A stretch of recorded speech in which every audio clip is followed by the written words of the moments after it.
Joshua 16. The allotment for Joseph began at the Jordan, east of the springs of Jericho, and went up from there through the desert into the hill country of Bethel. It went on from Bethel, that is Luz, crossed over to the territory of the Archites in Ataroth, descended westward to the territory of the Japhletites, as far as the region of lower Beth-horon, and on to Gezer, ending at the Mediterranean Sea. So Manasseh and Ephraim, the descendants of Joseph, received their inheritance. This was the territory of Ephraim, according to its clans.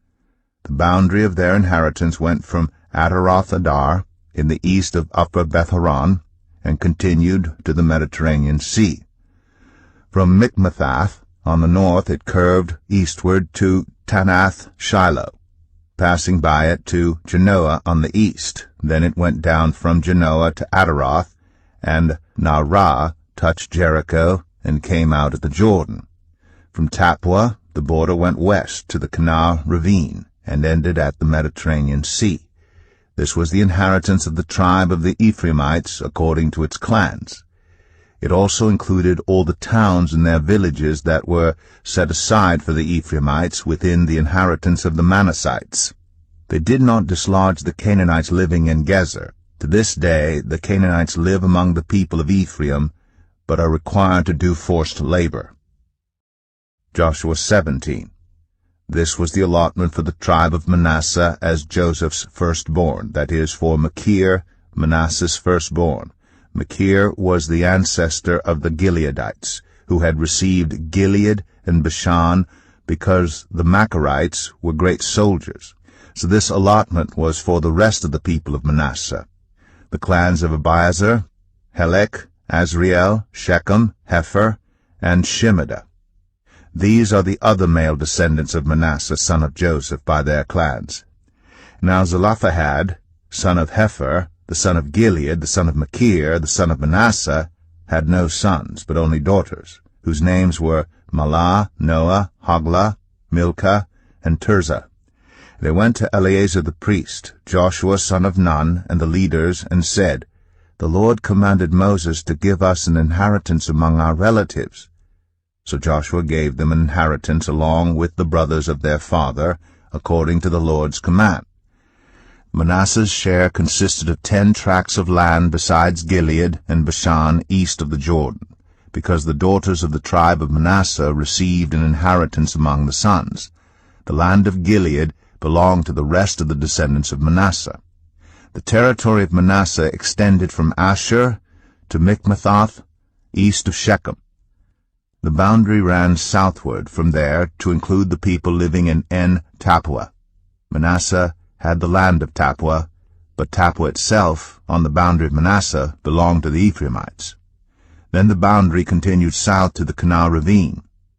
There were towns belonging to Ephraim lying among the towns of Manasseh, but the boundary of Manasseh was the northern side of the ravine and ended at the Mediterranean Sea.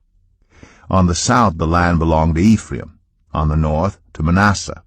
The territory of Manasseh reached the Mediterranean Sea and bordered Asher on the north and Issachar on the east. Within Issachar and Asher, Manasseh also had Bethshan, Ibleam, and the people of Dor, Endor, Tanakh, and Megiddo, together with their surrounding settlements. The third in the list is Naphoth. Yet the Manassites were not able to occupy these towns, for the Canaanites were determined to live in that region. However, when the Israelites grew stronger, they subjected the Canaanites to forced labor, but did not drive them out completely. The people of Joseph said to Joshua, "Why have you given us only one allotment and one portion for an inheritance? We are a numerous people, and the Lord has blessed us abundantly." "If you are so numerous," Joshua answered, "and if the hill country of Ephraim is too small for you, go up into the forest and clear land for yourselves there in the land of the Perizzites and Rephaites." The people of Joseph replied, "The hill country is not enough for us, and all the Canaanites who live in the plain have chariots fitted with iron, both those in Bethshan and its settlements, and those in the valley of Jezreel." But Joshua said to the tribes of Joseph, to Ephraim and Manasseh, "You are numerous and very powerful. you will have not only one allotment, but the forested hill country as well. Clear it, and its farthest limits will be yours. Though the Canaanites have chariots fitted with iron, and though they are strong, you can drive them out. Joshua 18. The whole assembly of Israel gathered at Shiloh, and set up the tent of meeting there.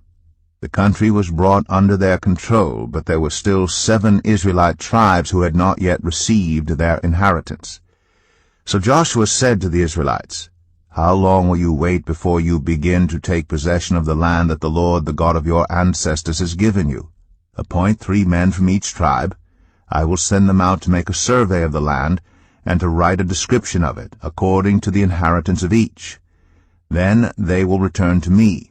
You are to divide the land into 7 parts. Judah is to remain in its territory on the south, and the tribes of Joseph in their territory on the north.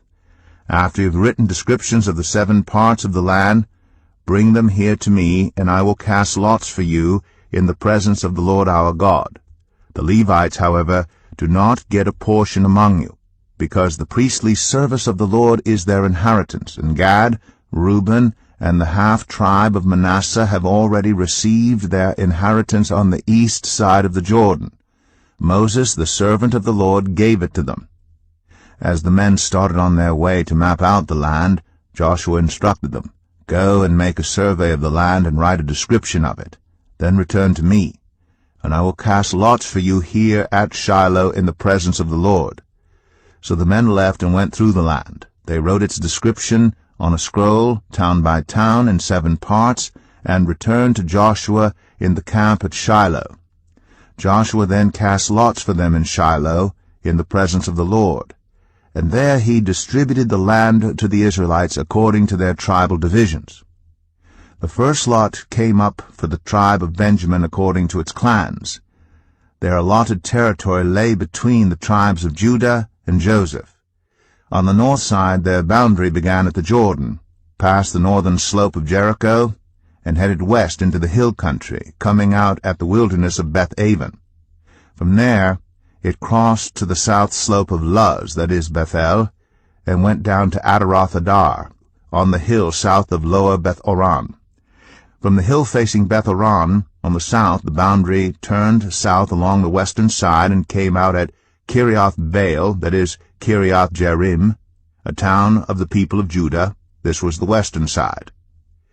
The southern side began at the outskirts of Kiriath-Jearim on the west, and the boundary came out at the spring of the waters of Nephtoah.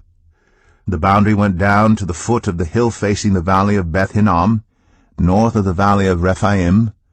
It continued down the Hinnom valley, along the southern slope of the Jebusite city, and so to En-Rogel.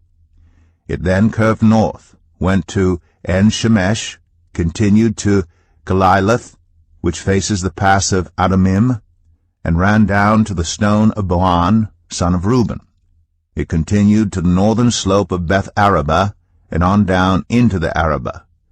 It then went to the northern slope of Beth-Hoglah, and came out at the northern bay of the Dead Sea, at the mouth of the Jordan in the south. This was the southern boundary. The Jordan formed the boundary on the eastern side. These were the boundaries that marked out the inheritance of the clans of Benjamin on all sides. The tribe of Benjamin, according to its clans, had the following towns: Jericho, Beth-Hoglah, Emek Keziz, Beth-Arabah, Zemaraim, Bethel, Avim, Parah, Ophrah, Kephar Ammoni, Ophni, and Geba, 12 towns and their villages: Gibeon, Ramah, Beeroth, Mizpah, Kephirah, Moza, Rechem, Irpeel, Taralah, Zelah, Haleph, the Jebusite city, that is Jerusalem, Gibeah, and Kiriath, 14 towns and their villages. This was the inheritance of Benjamin for its clans.